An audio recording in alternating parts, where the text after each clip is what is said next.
Committee on Agriculture and Agri-Food. Today's meeting is taking place in a hybrid format pursuant to the standing orders. Members are attending in person in the room and remotely using the Zoom application. Before we continue, I'd like to ask all in-person participants to consult the guidelines written on the back of the cards on the table. These measures are in place to help prevent audio and feedback incidents and protect the health and safety of all participants, including our interpreters. You'll also notice a QR code on the card which links to a short awareness video. I'd like to make a few comments for the benefit of witnesses and members. First, please wait until I recognize you by name or ask the question directly by a member before speaking.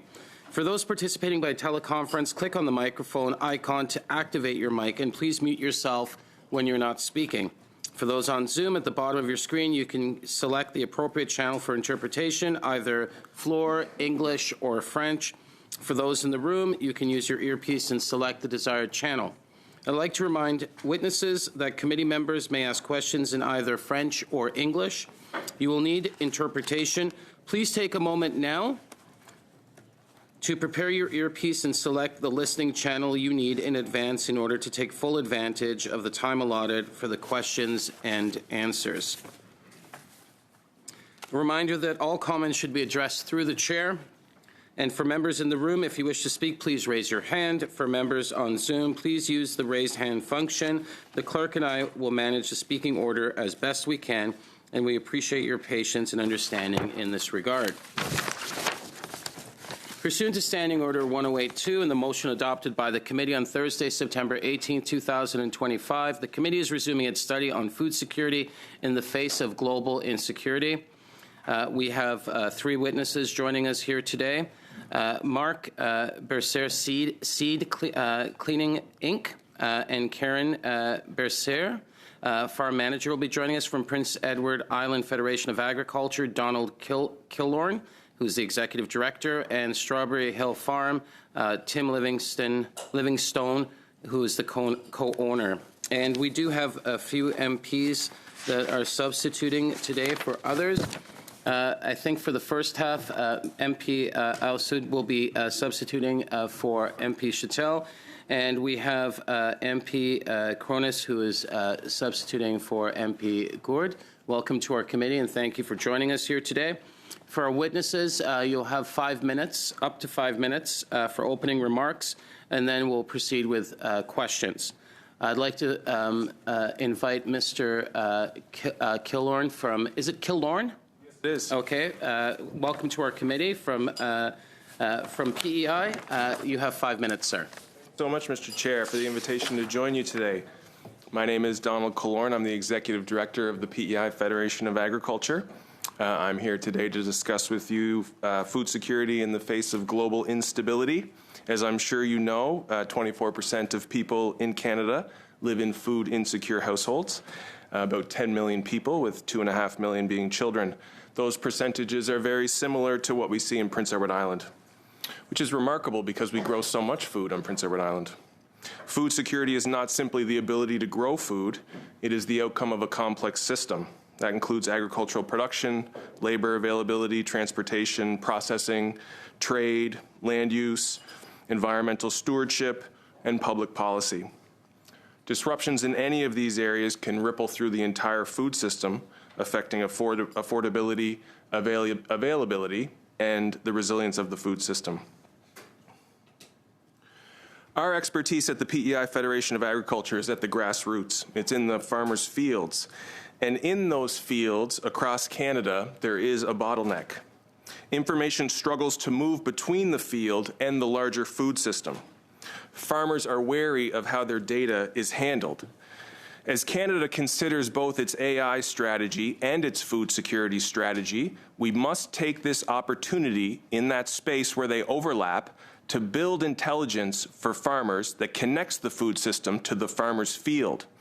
At the PEI Federation of Agriculture, we've developed a sovereign agricultural compute strategy that will strengthen food security by improving Canada's ability to understand, manage, and respond to the complex systems that produce, process, transport, and distribute food.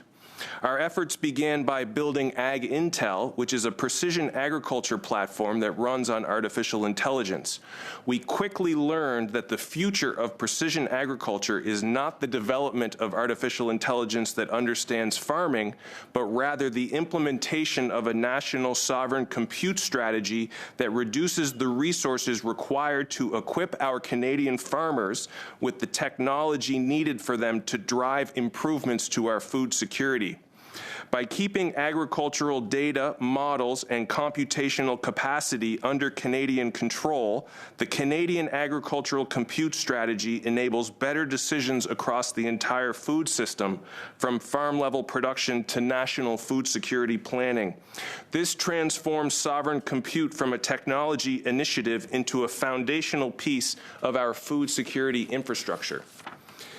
As agriculture becomes increasingly data-driven, decision-making capacity becomes infrastructure. The ability to model risk, optimize production, forecast disruption, and support policy decisions depends on access to trusted compute infrastructure and sovereign agricultural data. Farmers demand it. The Canadian Agriculture Compute Strategy provides the digital foundation required to strengthen national food security while maintaining ownership and control of agricultural data. Farmers grow the food, but much of the inputs required to support modern Canadian agriculture are sourced from other countries. Agricultural data faces the same challenge. While Canadian farms generate the data, the platforms and models that transform it into actionable intelligence are often foreign-owned. As a result, both the data and the value it creates is processed outside Canada's jurisdiction. This represents a growing sovereignty gap in a sector critical to national food security and economic resilience.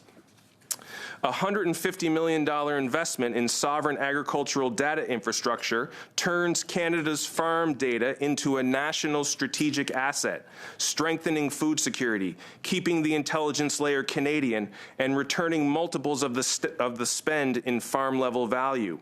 By adopting the sovereign compute strategy, Canada will lower the electricity required to implement artificial intelligence in agriculture from 200 gigawatt hours to less than 2. The system spends full compute only when a farm record teaches the system something new. It interpolates the rest. Expanded nationally, this system will reduce the national compute load from 150 petaflops to 15 teraflops. This sounds like science fiction, but these are quickly becoming critical resources that we must use efficiently to be competitive. On top of the significant reduction in resources, the system also rewards the farmer when they provide this novel data, giving them ownership over the platform and credit to be used on the insights derived from their data. In the near future, our farmers will utilize robust models to maximize their agronomic and economic performance. They will access most of this modeling locally. However, when something novel takes place, that information should pass to a compute warehouse, ideally in a jurisdiction with clean electricity. I'm going to have to stop you there. We've exhausted the 5 minutes. I've given you an extra 20 seconds there. Thank you so much. I appreciate your time and apologize for going over. No. Thank you so much. And I'm sure anything else you want to say, we'll get that in the questions. So we'll go next to Mr. Livingstone. Okay, thank you. We're going to come at this from a very different angle because my wife and I are first-generation farmers, and we started this farm in 2011 with our first season in 2012. And it's grown. We hire around 20 people, and at the maximum time, we're probably the largest organic farm producing vegetables in New Brunswick and possibly even in the Maritimes.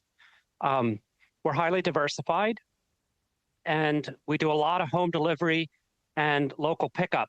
So 90% of our product goes direct to the consumer. And I'd like to talk more about why that is. We'll see if I have time in my 5 minutes or if we have to do that later. But some of the barriers to growth as a startup farm, general bureaucracy comes to the top of that. Every time you add a layer, we're very diversified. I may have mentioned that earlier, but we grow over 50 crops. We have beef, pork, chicken, pasture raised. But each thing is developed within our government as a silo. And so just for example, we raise poultry we have to come under the quota system, and this is pasture-raised poultry. So I need a whole separate audit for the food safety side of our poultry operation, and that's one of multiple streams. I fought to see if my organic certification would be enough. It wasn't. It just, all these different aspects make it real challenging. The Safe Food for Canadians regulations, because we're on the East Coast, our three provinces, New Brunswick, PEI, and Nova Scotia, are roughly equivalent in population to the greater Montreal area. So it's like taking Montreal and splitting it all up and saying you have to go through provincial borders just to get your stuff to market. I have a farmer that's farms on the border of New Brunswick, but sells into the Halifax and Moncton, two different provinces. He has Safe Food for Canadians registration, and he's up for a multi-day series of audits in the middle of his busy season. Another thing, one of the challenges and the reason why we sell 90% direct is because of the challenge of getting into the chain stores. And when we talk about food security, the reality is over 80% of people still buy from the chain stores. So we can talk about markets, we can talk about direct sale, we can talk about all these other ways, but I feel we really need to look at the elephant in the room, which is how does a starting farm or a new farm get into the grocery chain system? Sobeys asked us to grow carrots for them. In the end, they couldn't give us a price. There was no way we could build a business plan that would make sense to a bank to put up the warehouse they wanted for us. Anyway, logistically, it was a nightmare. And I know other farmers that have run into the same thing. It's either there's no way to get from farmers market or local sales to the supermarkets that want you to supply 50. There's a big gap there. And a friend of mine started supplying carrots and ended up 3 years in going bankrupt. So then we can look at the more obvious things like cost of fuel has doubled. Carbon tax was taken off. As a farmer, we used to be able to get carbon tax-free fuel. Now that carbon tax is built in upstream, we have to pay top dollar for our fuel. So we're not getting a break there. Labor costs and a lot of audits around labor, especially our foreign worker labor. Out of the 20 employees that we have, 6 are Canadian year-round. We have 5 seasonal from Mexico. They come back every year. They love it. It means the world to their families. But to give you an idea, out of 20, we have 5. But we are under the impression, I could be proven wrong, that the current government really dislikes that program. But the reality is if we don't have those 5, we would lay off probably all 20 because we need that surge of help during the growing season, which only lasts 6 months. And I can get into all the whys and wherefores, but I just want to convey the utter importance of that. Another thing that's a challenge are all the government audits and surveys. We have probably 12 different surveys that we're hounded for each year. I talked about the audits. I'm going to have to stop you there, sir. You've exhausted the 5 minutes. Next, we're going to go to, thank you so much. Next, we're going to go to Ms. Burser for 5 minutes. Yes.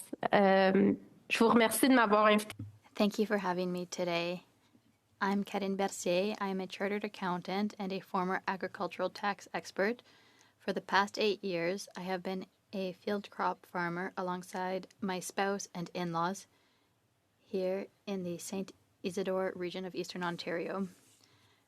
We are seed producers, and we have a screening facility that cleans and bags seed for various Canadian companies, which we then distribute and sell to farmers in Eastern Ontario and Western Quebec. Today, I'm speaking to you as a farmer, an entrepreneur, and someone who experiences the realities of food production on the ground. In my view, food security is often taken for granted in Canada. Yet, international conflicts, supply chain disruptions, inflation, and climate events remind us that a country's ability to produce its own food is a strategic issue. This capacity relies first and foremost on productive farmland and on farms that remain viable. Canada has a limited amount of highly productive farmland, as you know. In Eastern Ontario, as elsewhere in the country, this land supports family farms, livestock operations, agri-food businesses, and regional food systems. Once farmland is taken out of production, it is rarely recovered. This is what led me to get involved in the Alto High-Speed Rail project in Eastern Ontario. Regardless of one's stance on this project, it raises a fundamental question. Do we place enough importance on protecting farmland when making decisions that will have consequences for generations to come? But, of course, food security doesn't stop at farmland. It begins with farmland, of course, and continues with seeds. As a seed producer and processor, I can tell you that every improvement in yield, disease resistance, or drought tolerance starts with genetics. Today's crops are the result of research investments made decades ago. The investments we make today will determine our ability to feed future generations. What I'm hearing more and more on the ground is a loss of confidence. But farmers invest when they have confidence. They invest when they believe their business will still have a place in 10, 20, or 50 years. The committee's motion speaks about investment, innovation, automation, and strengthening local food production. Farmers support all of those objectives. But investment, like I said, follows confidence. Today, farm margins are under tremendous pressure. Fuel, fertilizer, financing, labor, insurance, machinery, and repair costs have all increased significantly. Many family farms are, yes, asset rich, but very much so cash flow constrained. Rising land values may strengthen a balance sheet, but they do not necessarily generate the cash flow needed to invest in innovation, productivity, or succession. Government also has a role to play in removing barriers to investment.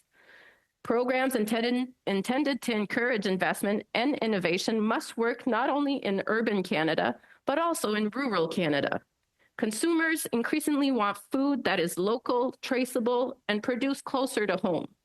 To meet that demand, we need strong farms, strong processing capacity, and continued investment throughout the food chain. Canadian farmers are among the hardest working people in this country. They're not asking government to eliminate risk.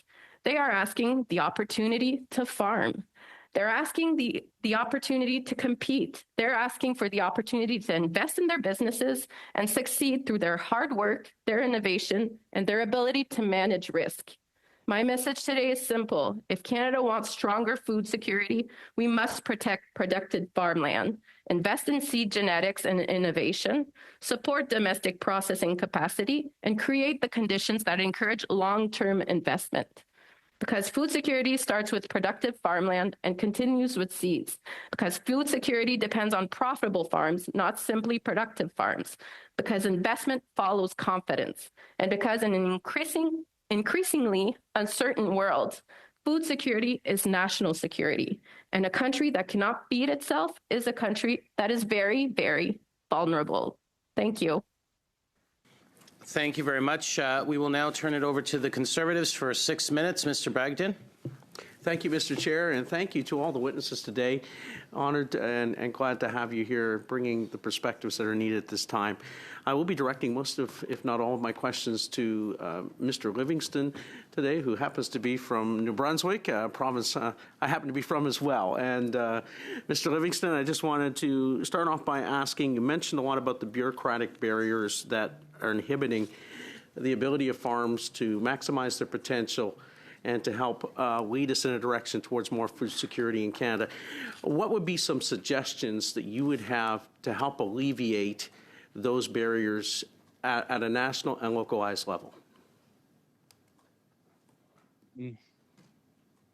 It's quite challenging when you're talking to government because I've just about never heard of government getting rid of stuff, which is, I think maybe needed here, or maybe some amalgamation.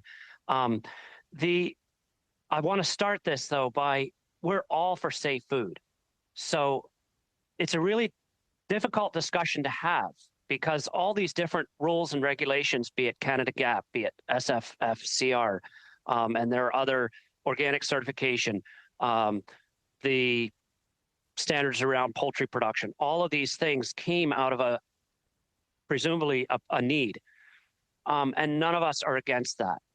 But it's when you pile them all together that it becomes burdensome to the point where it can be hard to have the will to keep going and to fight it. Just a simple case in point, I wrote my notes before this happened, but yesterday I got stuck at the border last night just trying to get some sweet potato cuttings from the States into Canada to start our sweet potato production for the year. We're in an ideal spot in New Brunswick, one of the few places actually in the Maritimes where we can grow really nice sweet potatoes. But I was stuck for about 6 hours waiting for the right stamp on the document so that I could cross them back across the border. And that's just one example of the challenges when I should be in the field planting and, a logistical bureaucratic thing held me up. It took them 5 hours to recognize that I had actually paid the invoice so they could release it. So helping to speed up the process to make the things that are there to work better would certainly be an asset. And then I wish there was a way to have more cross-communication. Like the organic certification that we do deals with almost all of the same things that the chicken board has in their regulations. But because the chicken farmers are all under this umbrella, they don't want to allow us to provide our organic certificate as enough.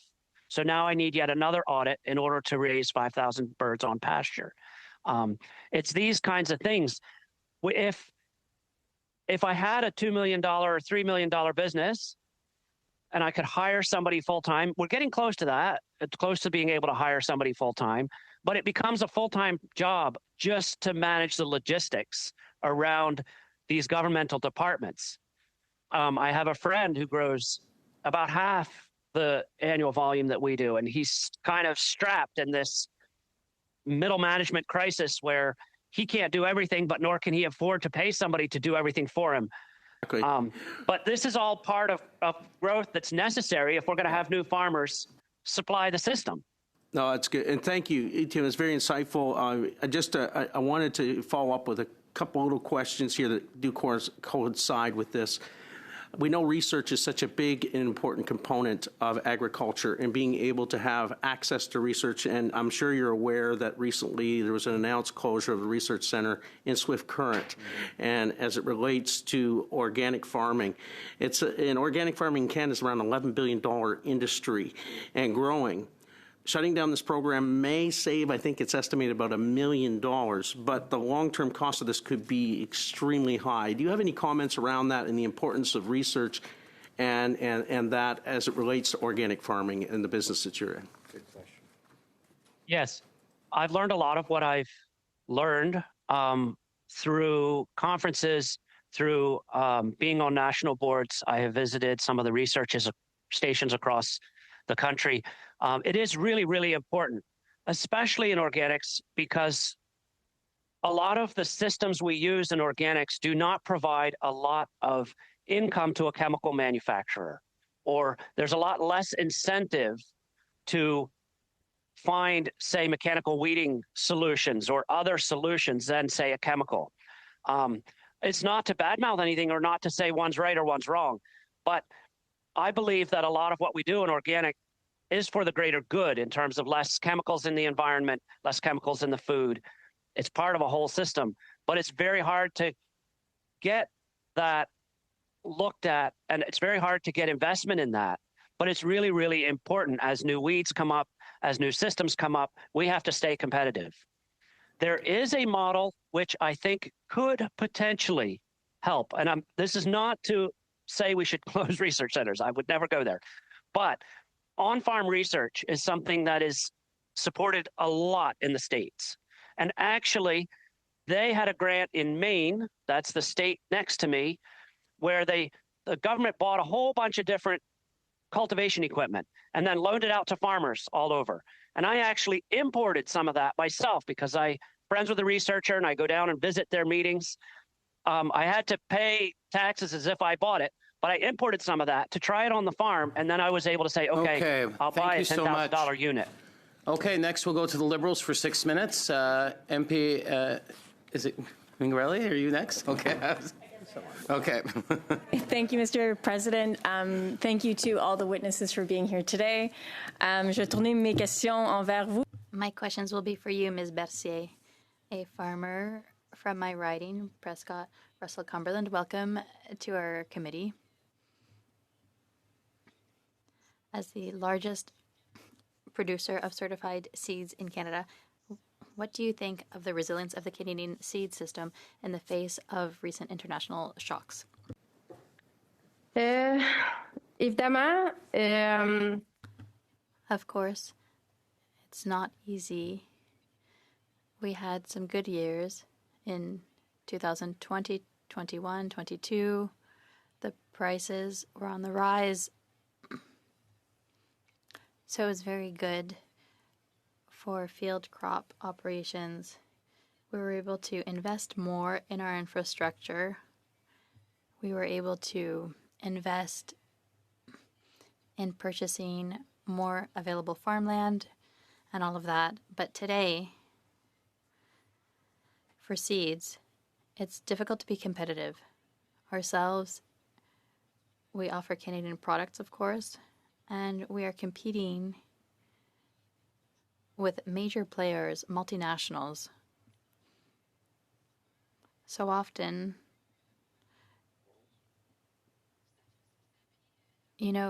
seeds themselves, what we purchase to sell seeds counts for very little as a percentage of a bag of seeds. There are so many more elements that are included. There's what we pay our producers. We want to continue to pay them to encourage them to produce. There are the royalties we need to pay to develop genetics. There's the sorting, the cleaning, what's lost at that point. There's treatment. So the grain is less than a third of the value. There are so many other things. So when there's a bag of seeds for the client, the commodity, yes, has a price. And when it's high, it's good for a field crop operation. But when it's high, it's hard to compete when we sell seeds to our clients. And the client has very slim profit margins. And so the price of the seed is very significant. So having major players who are able, with their volume, to sell it cut out. So at our production cost, it's difficult for an operation like ours to compete against those players in today's world with our very slim margins. Thank you very much. Local producers, have they seen delays or higher costs because of supply chain disruptions? Absolutely. We saw it with our seedlings recently at the farm. For gas, we see compared to last year, there's an increase of 60% just for gas. And then there's fertilizer. So with fertilizer, we see major increases. We're very focused on our cash flow, so we bought our fertilizer ahead of time, so we didn't we had an increase in the price of fertilizer, but not as much as some other producers have experienced. But all of this adds up, and margins were already slim. Prices are, well, very volatile. It's very difficult to plan. And we have little increases, and then we go back pretty quickly, go back down. So that has a big impact on our bottom line at the farm.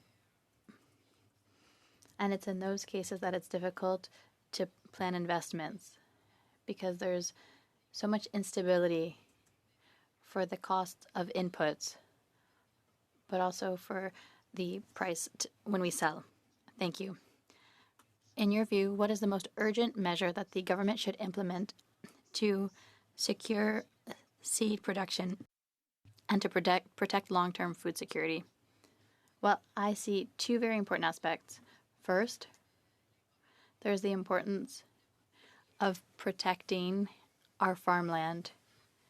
I mean, we can't find much more. We have biodiversity, which is very important. We have forests that we need to protect. We have a housing crisis, so there are homes that will be built. So we need to protect what we have, the farmland we have. And there are infrastructure projects that you've put in place. If there's a need, it's okay. But I need to see that there's a need for farmland to be sacrificed when it's productive and it's contributing to food security. So I think we should put in place a little like Environmental impact assessment. On devrait mettre en place un food security. we should have a food security impact assessment for any infrastructure project in order to protect our fertile land. And then it's important to protect the viability of our companies. Merci. Merci. Next, we'll go to the block for 6 minutes. Mr. Lemire. Merci, Monsieur le Thank you, Mr. Chair. Ms. Bercier, thank you for your testimony. There are many very passionate witnesses this morning. You're one of them. Here we're talking about food security and affordability, a lot of issues that affect your production.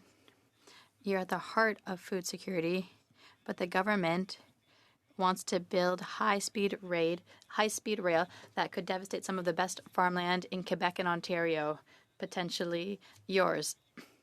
So do you think Alto really understands your reality with your machinery and drainage, having access to your whole parcel of land for feeding livestock, for hay, for more? The threat of expropriation, having that over the heads of people like you, what is your view on that? Well, Mr. Lemire, since January, I've been sharing my concerns. I committed to sending documents on the impact. I met with Ms. Mingarelli at a round table. We're asking for answers. We want to understand the business plan for Alto. Where is the need for this project? The feasibility data. We want transparency on the cost. Because as a farmer, our agricultural land, our farmland, is on the decrease. Or rather, it's at the basis of everything. We're asking questions. We've had some answers, but they're pretty generic. There's nothing concrete. I'm a big voice on Alto in my region. I distribute flyers opposing it, and I've met with farmers who come crying. These are strong men who come crying, saying that they're really suffering because of this. This train will cut their farm in half. So it's very concerning. The train could, with the letters we've received, the train could mean that ourselves on our farm, we would have to have 45-minute detours to access land. So it's about our profit margins are very slim. So this would be more time, which would increase salaries. There's a higher cost for gas. So a lot of production costs would go up to access the same land. So these are issues that are really worrying the farmers of Eastern Ontario and Western Quebec. We're asking questions and we receive answers that aren't very concrete. And that just adds to our concern.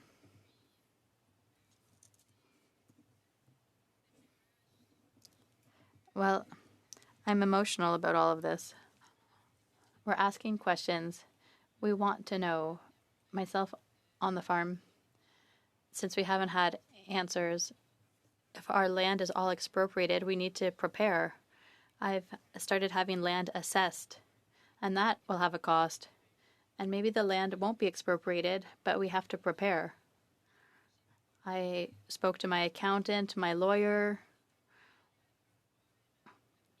We're transferring the business to the next generation now, and we're trying to hurry that up so that if ever land would be expropriated or affected with a rights of first refusal, well, we don't want to be interrupted. We want to do our transfer before that.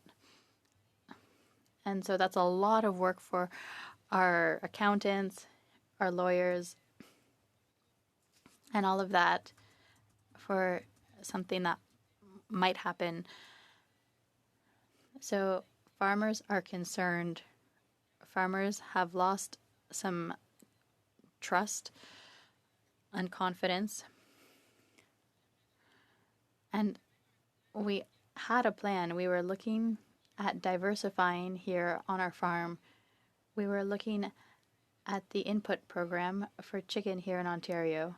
They have a program for new people who want to get started with chickens, and I had already started my business plan for that. But of course, my infrastructure and all of the land I have are in Altos Corridor, so I've hit pause on that. We wanted to invest more in Canada, but with a lack of transparency from Alto, we've hit pause on that. Madame Bercier. Ms. Bercier, thank you for your testimony. The passion you have for this is touching. It's moving. It's something we're experiencing in Quebec as well. We're raising concerns as well on the way things are being done. So quickly, do you think the power dynamic with Alto is disproportionate with you and that they could crush you? But how many seconds? 2 seconds? 10 secondes, donner le temps d'une réponse. 10 seconds for a short answer. Thank you. Absolutely. We're small players. Farmers seem to be a small voice with this big Alto project, which scares us, and we feel powerless in the face of all of this. Thank you very much. Okay. To the Conservatives for 5 minutes, MP Cronus. Thank you so much, Mr. Chair. And I'm Mr. Livingston, thank you so much for making time to be here. I'm from Vancouver Island, and where we have a lot of small farms like yours. And I know how busy it is, especially around this time of year when the chickens are brooding and the calves are calving and everything is starting to sprout. So thank you for making that time. Like you, our local farmers also struggle with labor and land costs and processing and transport and bureaucracy. But I wanted to ask you about a very specific kind of bureaucracy, because I have no idea whether you know this or not, but food is one of those areas that constitutionally is shared between the federal governments and the provinces. And it means that you often have all levels of government messing in your space. But when it comes time to remove a regulation, or when there's something that's existing that's a challenge, they often turn around and say, it's not me. And so, and we're dealing with this particularly in near my riding right now around things like we have ALRs and regional districts and municipalities and provincial zoning and all kinds of changes that are aimed at building homes. And it's created a bit of chaos in the agricultural space. And I'm wondering if you might like to speak to that. Yes. We are fortunate where we are that there's not a lot of zoning and that kind of regulation. But you are right. There are multiple. It's taken me years to actually understand who controls what. And like you said, there's a lot of cross control. For example, there's the health in New Brunswick, but yet, so we also own and operate a small abattoir, meat shop, and we service local population as well as do our own chickens. And again, there's CFIA, which is federal. They do some of the inspecting and regulation, whereas some of it is also done on a provincial level, and it's quite confusing. So I guess, it's often we have questions, often we have issues, and you're right. We do get a lot handed off from one to the other, and it's quite difficult to navigate that space. I'm not sure if I'm answering the question. No, it is part of bureaucracy. You're dead center in the target. And one of the things I'd like to invite you to do is to actually make some submissions on that to the committee that are supplementary, because no one should need a PhD in the British North America Act to get anything done in this country. And farmers are among the people who really do need that. The other question that I just want to ask before I turn the rest of my time over to my colleague is, there's also a tension in the country between food that has to travel long distances and food that's produced locally.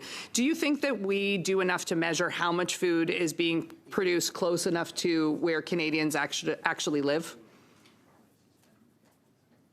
No, I don't. I think there's a lot of greenwashing that goes on. In our case, we have a very loyal customer base and lots of them, but they want to buy local. But where it gets very gray is when you get in the grocery store. And as I said, 80% of people buy there, but just because it came from Canada, which is the best option usually, but you can't really tell where it's coming from. And at least on the East, the bulk of stuff in the grocery store of the produce, the fruits, berries, very, very little of it actually comes from even east of Quebec. I'm sorry to cut you off. I just want to give my colleague a chance to to ask a question as well. Ms. Bercier, I'm going to ask you two questions. If there isn't time, please, in writing, please. Also, I'm getting two streams of concerns into my office, one by those in the path, as you've articulated, and one by across the country around the cost. The minister stated in the House yesterday, 5,500 farms affected, and there's going to be access supplied to those farms. I've not seen that anywhere in the world for high-speed rail. I'd like your comments on that and the impacts. Secondly, CCAN, I see that in your backdrop. They are very much opposed to the closures on egg stations. You're a private enterprise seed breeder and distributor. Can you talk about the importance of egg research to the seed and broad agricultural industry? I'm sorry, I'm going to have to end there. There's 3 seconds left, if that's fine. I'm going to go next to Mr. McDonald. And I just wanted to let folks know that, there will be votes. It sounds as though, like, in about 10 minutes, bells will be going. If that's the case, then I'm going to have to ask for a unanimous consent to continue working during that time period. I'm assuming folks are going to vote remotely. Yeah. So when the bells hit, I'll ask for unanimous consent. We'll continue working. We'll do the switch over during the bells, and what I'm trying to do is once I go past the 5 minutes and then the 2.5 for the block, we'll get unanimous consent, stop, move over, and hopefully start 5 minutes early, because we will then go into the votes, and then we'll stop like around, I'm assuming around 20 after 12. We'll go into the votes, and then we'll come back and then do the draft instructions, et cetera. So I'll need some help from the committee getting to that point. So, Mr. McDonald, you have 5 minutes. Thank you, Mr. Chair. I'm going to direct some questions to Mr. Killorn from the PEI Federation of Agriculture. I'd like to thank you, Donald, for attending here today. And I really want to thank the Federation of Agriculture. As you're fully aware, I served as a board member there for many years, and it may have been the sounding board for getting me to go further and become a federal member of parliament.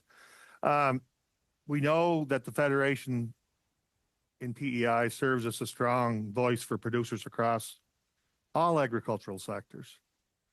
But I was in particular interested in your presentation when you mentioned that food security is no longer just about food production, and the part about Ag Intel, the agricultural compute strategy. When you represent a riding like I do, where agriculture remains the cornerstone of the economy, you see the potential in technologies that improve productivity and reduce costs, and obviously try to strengthen food security. At the meantime, we have to ensure farmers continue to own farms and that their data is their data. So can you just speak to why it's important that we have sovereignty over our Canadian data in agriculture rather than have it owned by foreign platforms? Yeah, certainly. Thank you for that question, and it's great to have you here. You were real tough on me as a board member, so it's nice to have you out of my hair. We were in your riding yesterday. Actually, I wasn't, but my team was on the roof at R.A. Rose and Sons installing an Ag Intel antenna, and I was in town getting a haircut. But we expect that'll save them about $70 an acre this year, and the data will never leave their control. And that's really where this project started, was farmers are not willing to implement precision agriculture. It's so data intensive, they won't implement it unless they know their data will be secure as an asset for the farm. And so that was an idea that emerged prior to artificial intelligence becoming such a concern or an opportunity. And now that that's taking place and people are asking ChatGPT or Claude, what they should do and how they should do it, we can't lose the sovereignty of the control of that data. And as the AI strategy starts to sort of filter out and you hear about the importance of health and health data, I would argue that agricultural data is equally as important to the sovereignty of our economy and certainly our food security. And there's a path forward here where we can deliver the value, deliver the business risk management, deliver the food security, and it requires an investment in technology and an investment in digital infrastructure, and it will ensure our national sovereignty, our food sovereignty, our national security, and our food security. So much the same as we don't want to send chickpeas away, Canadian chickpeas away, and be buying chickpea pasta, marked up chickpea pasta, our data has to be value added at home. We have to process our data at home. It has to be an asset owned by the farmer. It can't be an asset owned by a large multinational corporation and have the value add of that data be sold back to the farmer at a significant markup. We have to take a grassroots approach to this, and only then can we leverage these newfound technologies into increased food security. All right, thank you, Donald. Can you also speak to how having this data on farm? You talked about Roses up east, putting in an antenna, I guess, for lack of a better term. That's what it was. Yeah. How will this help with business risk management? as a tool in business risk management for farms?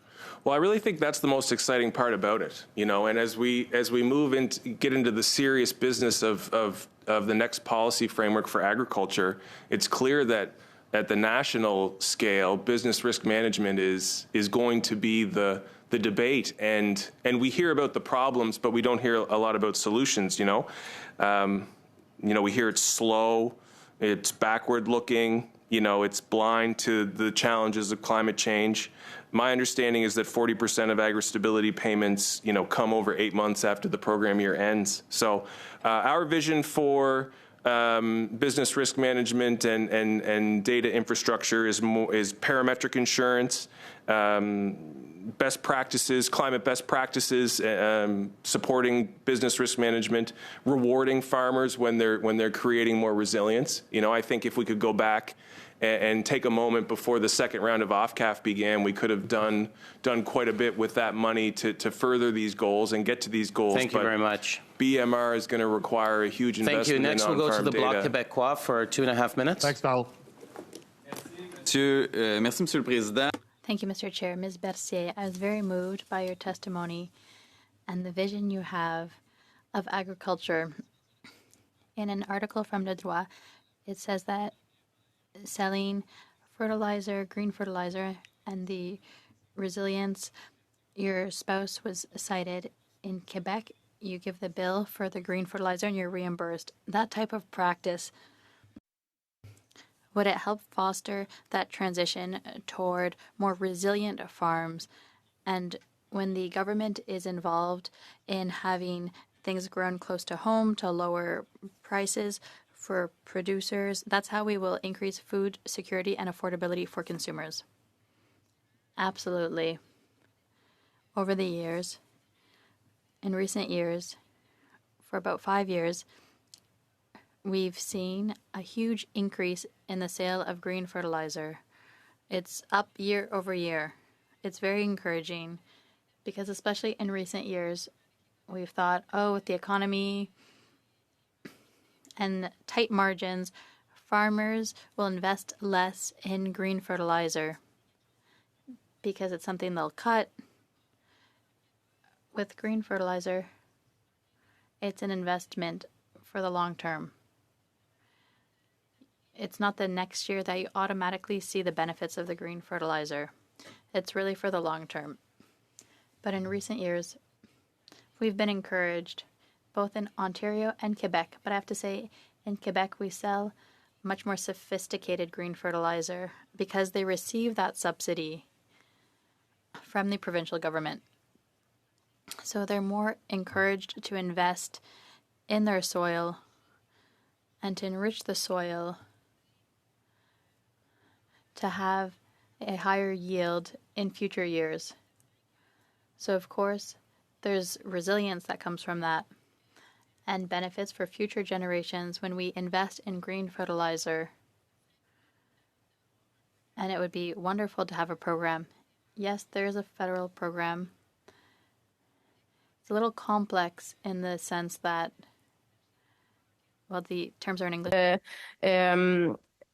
Qu'on peut aller chercher un certain montant, je pense que we can get maybe $20,000 to encourage people to use green fertilizer. But once again, this is a system where you have to have an environmental plan, and it's pretty complex.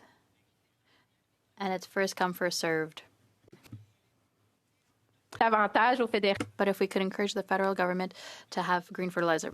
Okay, what we're going to do is we'll suspend for a few minutes, get the next panel up. We do need to get them up as soon as possible because if the bells start while we're suspended, then we're stuck for half an hour without being able to do the work. So thank you to our witnesses, and we'll suspend for a few minutes. Thank you.